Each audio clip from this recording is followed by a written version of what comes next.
Line, वीवैट line और VPH line के बारे में बताऊँ। ध्यान से समझना, बिना बोर्नियो के आप मोबाइल रिपेयर नहीं कर सकते, तुक्केबाजी लगा सकते हो।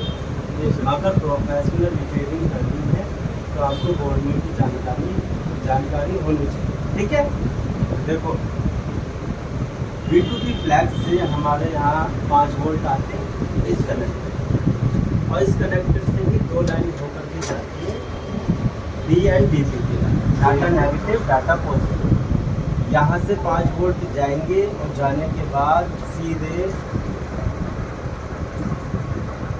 इस कैपेसिटर पर आएंगे।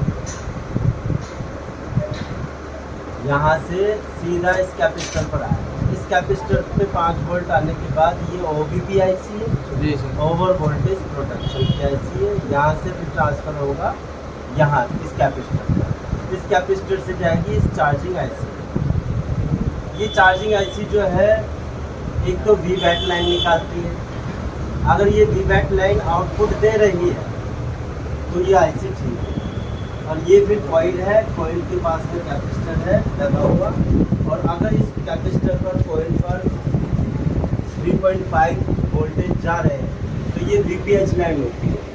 मोबाइल को ऑन करने के लिए VPH लाइन का होना जरूरी है। अगर VPH लाइन नहीं आ रही है, वीवैट आ रही है, तो भी फ़ोन ऑन नहीं होगा, तो ये आपकी IC चेंज होगी।